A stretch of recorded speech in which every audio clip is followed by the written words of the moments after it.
എന്താണ് ഈ Laker India എന്ന സ്ഥാപനം എന്ന് വിശദീകരിക്കുകയാണ് വിനീഷ, ന്യൂസ് ഡെസ്കിൽ. സജിം സൂചിപ്പിച്ചു വെച്ചതുപോലെ തന്നെ ഇന്ന് PM മുഹമ്മദ് റിയാസ മാധ്യമങ്ങളോട് സംസാരിച്ചപ്പോൾ ലേക്കർ ഇന്ത്യ കോപ്സ് എന്നത് നേരത്തെ തന്നെ ഉള്ള കമ്പനിയാണ്, അത് പുതുതായിട്ട് വീണ തുടങ്ങിയ കമ്പനിയല്ല എന്ന് പറഞ്ഞു വെക്കുന്നുണ്ട്. അപ്പോൾ നമുക്ക് പരിശോധിക്കാം എന്താണ് ലേക്കർ ഇന്ത്യ കോപ്സ്. ടി വീണയുടെ പങ്കാളിത്തത്തിലുള്ള കമ്പനിയാണ്. അത് രജിസ്റ്റർ ചെയ്യുന്നത് 2023 ഈ കമ്പനി രജിസ്റ്റർ ചെയ്യുന്നത്. അത് ടി വീണയുടെ കൂടി, അതായത് PM മുഹമ്മദ് റിയാസിന്റെ പങ്കാളിയായ പിണറായി വിജയന്റെ മകളായ ടി വീണയുടെ കൂടെ പേരിലുള്ളതാണ്. പാർട്ട്ണർഷിപ്പ് അടിസ്ഥാനത്തിലാണ് ഈ കമ്പനി രൂപീകരിക്കുന്നത്. ഈ കമ്പനി എന്ന് പറയുന്നത് മെഡിക്കൽ ഉപകരണങ്ങൾ വിതരണം ചെയ്യുന്നതിനായുള്ള കമ്പനി എന്ന നിലയ്ക്കാണ് 2023 ഈ കമ്പനി രജിസ്റ്റർ ചെയ്യുന്നത്.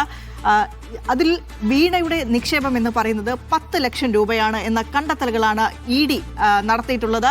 ഓഹരി വിവരം റിയാസിന്റെ നാമനിർദ്ദേശ പത്രികയിൽ ഉണ്ട് എന്ന് പറയുന്നു. അത് പറഞ്ഞത് റിയാസ് തന്നെയാണ്. അതായത് പങ്കാളി എന്ന നിലയിൽ ടി വീണയുടെ പേരിലുള്ള ആസ്തി വകകളോടുകൂടെ ഈ നാമനിർദ്ദേശ പത്രികയിൽ കൃത്യമായി രേഖപ്പെടുത്തേണ്ടതുണ്ട്.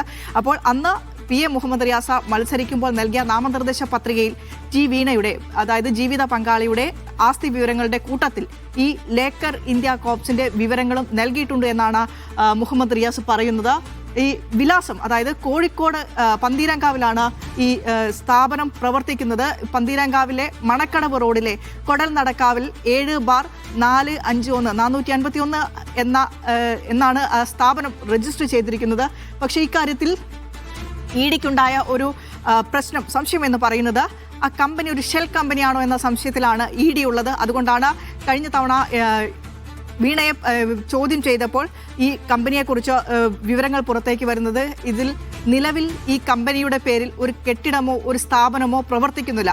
അപ്പോൾ അങ്ങനെയാണെങ്കിൽ ഈ കമ്പനി ഒരു ഷെൽ കമ്പനിയാണോ എന്നൊരു സംശയത്തിലേക്കാണ് ED എത്തുന്നത്. അതിനാൽ തന്നെ ലേക്കർ ഇന്ത്യയുടെ അക്കൗണ്ടിലെ പണം ED ഫ്രീസ് ചെയ്യുന്നു. ഈ പണം എന്ന് പറയുന്നത് ഏകദേശം 15,57,414 രൂപയായിരുന്നു ഈ കമ്പനിയുടെ അക്കൗണ്ടിൽ ഉണ്ടായിരുന്നത്. ഈ പണമാണ് ED ഫ്രീസ് ചെയ്യുന്നത്. ഇനി നമുക്ക് ഇന്നലെ നിലവിൽ ഈ കമ്പനി പ്രവർത്തിക്കുന്നതിൽ അവ്യക്തത വന്നു. ഞാൻ നേരത്തെ സൂചിപ്പിച്ചതുപോലെ തന്നെ ഇതൊരു ഷെൽ കമ്പനിയാണോ എന്ന സംശയത്തിലാണ് ED ഉള്ളത്. അപ്പോൾ ഈ കാര്യത്തിൽ ഒരു അവ്യക്തത നിലനിൽക്കുന്നുണ്ട്. അപ്പോൾ അതാണ് ഈ കാര്യത്തിൽ ഇന്ന് വിശദീകരണവുമായി PM മുഹമ്മദ് റിയാസും രംഗത്തെത്തിയത്.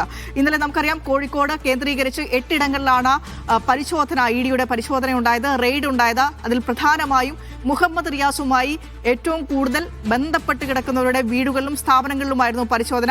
അപ്പോൾ അവരാരൊക്കെയാണെന്ന് നോക്കിക്കഴിഞ്ഞാൽ P. നിഖിൽ എന്ന് പറയുന്നത് CPM ജില്ലാ സെക്രട്ടേറിയറ്റ് അംഗമാണ്, സ്പോർട്സ് കൗൺസിൽ അംഗമാണ്, സ്പോർട്സ് കൗൺസിലിന്റെ കോഴിക്കോട് ജില്ലാ പ്രസിഡന്റ് കൂടിയാണ് P. നിഖിൽ. സൊലൂസ് പരസ്യ സ്ഥാപനം നടത്തുന്ന ആൾ കൂടിയാണ് P. നിഖിൽ എന്ന് പറയുന്നത്. രണ്ടാമത്തെ ആൾ നന്ദുലാലാണ്. നന്ദുലാൽ നിലവിൽ DTPC ഡെസ്റ്റിനേഷൻ മാനേജറായിട്ട് പ്രവർത്തിക്കുകയാണ്. ഒപ്പം DYFയുടെ വെസ്റ്റ് ഹിൽ മേഖല ജോയിന്റ് സെക്രട്ടറി കൂടിയാണ് നന്ദുലാൽ. മറ്റൊരാൾ PP ഷൈജലാണ്. PP ഷൈജലിന്റെ KCK ഡെന്റൽ സ്ഥാപനത്തിലായിരുന്നു, ആ ഡെന്റൽ സെന്ററിലായിരുന്നു ഇന്നലെ EDയുടെ പരിശോധന ഉണ്ടായത്. ഇതിന് ഉടമയാണ് PP ഷൈജൽ എന്ന് പറയുന്നത്. റിയാസിന്റെ അടുത്ത സുഹൃത്താണ്. വിദ്യാഭ്യാസ കാലഘട്ടം മുതൽ തന്നെ PP ഷൈജലും PM മുഹമ്മദ് റിയാസും ഒരുമിച്ചായിരുന്നു എന്നുള്ളതാണ്. മറ്റൊരാൾ വാരിഷ് കളത്തിങ്കലാണ്. ക്യാപിറ്റൽസ് മാർബിൾസ് MD ആണ് വാരിഷ് കളത്തിങ്കൽ.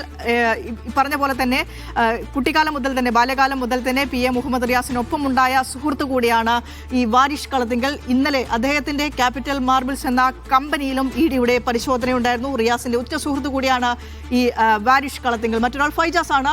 അദ്ദേഹം പ്രവാസിയാണ്. PM മുഹമ്മദ് റിയാസിന്റെ ഉറ്റ സുഹൃത്താണ്. തെരഞ്ഞെടുപ്പ് കാലഘട്ട സമയങ്ങളിൽ പ്രചാരണവുമായി ബന്ധപ്പെട്ട പ്രവർത്തനങ്ങൾക്ക് പ്രവാസ ലോകത്ത് അവിടെ അത് ഏകോപിപ്പിച്ചത്, അത് കോർഡിനേറ്റ് ചെയ്ത ഒരാൾ കൂടിയായിരുന്നു ഫൈജാസ് എന്ന് പറയുന്ന PM മുഹമ്മദ് റിയാസിന്റെ സുഹൃത്ത്. മറ്റൊരാൾ ഫെബീഷ് മുഹമ്മദ് ആണ്. IT കമ്പനി നടത്തുന്നയാളാണ് ഫെബീഷ് മുഹമ്മദ്. ബേപ്പൂർ ഫെസ്റ്റിന്റെ സംഘാടകൻ കൂടിയാണ്. റിയാസിന്റെ സഹപാഠി കൂടിയാണ് ഫെബീഷ് മുഹമ്മദ്. അപ്പോൾ ഇങ്ങനെ ഇത്രയും പേരുടെ വീടുകളിലായിരുന്നു ഇന്നലെ 8 ഇടങ്ങളിൽ, വിവിധ വീടുകളിൽ കമ്പനികൾ കേന്ദ്രീകരിച്ചായിരുന്നു ഇന്നലെ EDയുടെ പരിശോധന എന്ന് പറയുന്നത്. അജിംസ. ശരി വിനീഷ.